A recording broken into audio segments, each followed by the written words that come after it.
चौधरी ने मुरेठा खोला था, जनता उनका अभी पूरा कुर्सी खोल कर ऑफिस से बाहर निकालने वाली है नवंबर के बाद।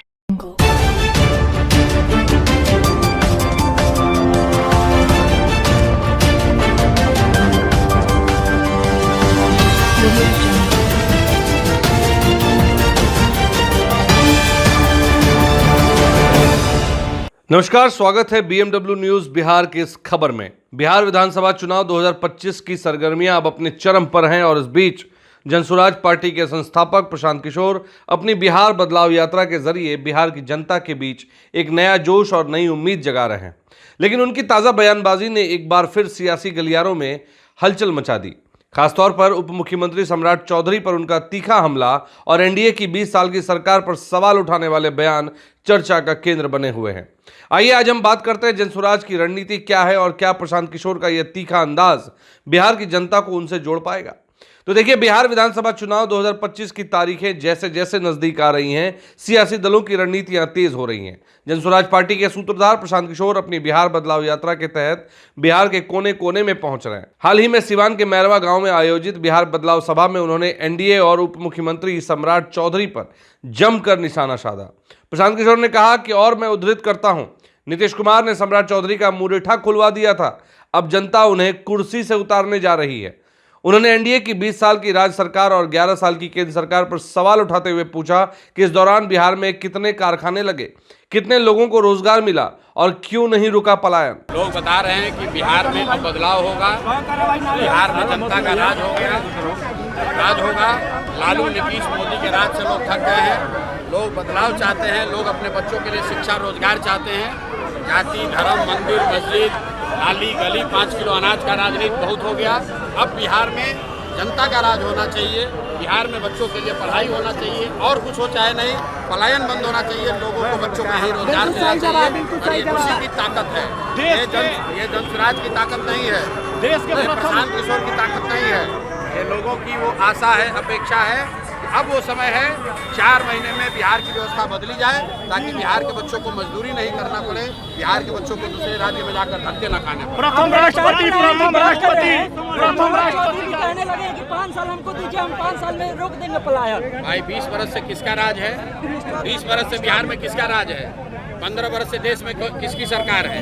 एनडीए की सरकार है, भाजपा की सरकार है, देश में भी और राज्य में भी।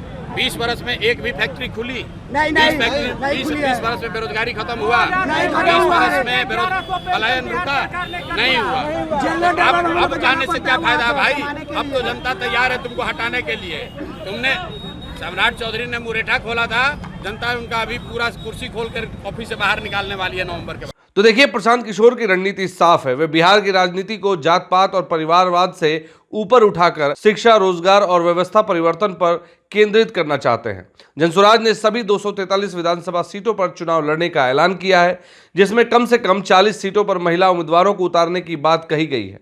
उनकी अपील है कि जनता उन नेताओं को वोट ना दे जो बिहार को लूटते रहे हैं, बल्कि वे कहते हैं लालू नीतीश या मोदी के चेहरे को देखकर नहीं, अपने बच्चों के भविष्य के लिए वोट करें।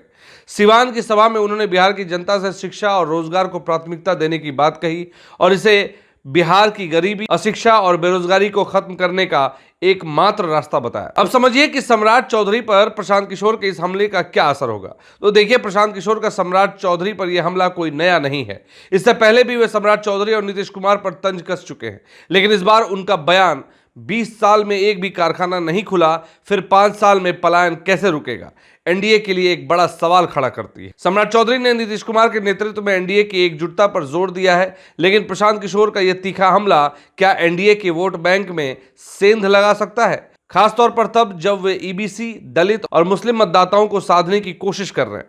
तो सवाल यह है कि क्या प्रशांत किशोर का यह जोशीला और आक्रामक अंदाज बिहार की जनता को उनके साथ जोड़ पाएगा? उनकी बिहार बदलाव यात्रा को मिल रही भीड़ और सोशल मीडिया पर बढ़ती चर्चा से साफ है कि उनके संदेश को लोग सुन रहे हैं।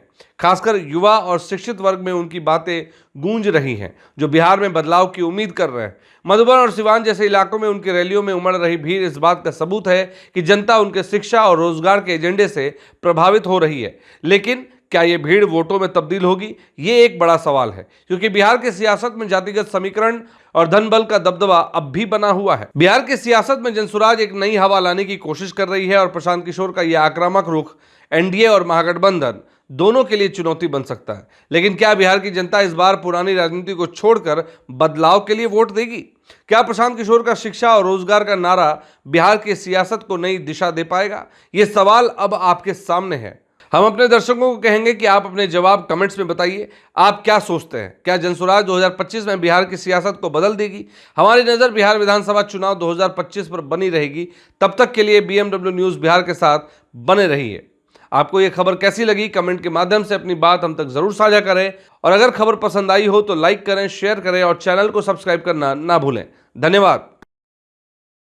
सूर्या हॉस्टल, एक बार अपने बच्चे को जरूर भेजें। सीमांचल का सर्वश्रेष्ठ हॉस्टल, 4ठी कक्षा से 10वीं तक, कोचिंग एवं ट्यूशन निःशुल्क, बेहतरीन और हर सुविधा से लबरेज। हमारा पता है दलन कटिहार। संपर्क करें 7903464641 पर। हमारा वीडियो अगर आपको अच्छा लगा हो तो आप हमारे वीडियो को लाइक करें, शेयर करें और हमारे चैनल को सब्सक्राइब जरूर करें।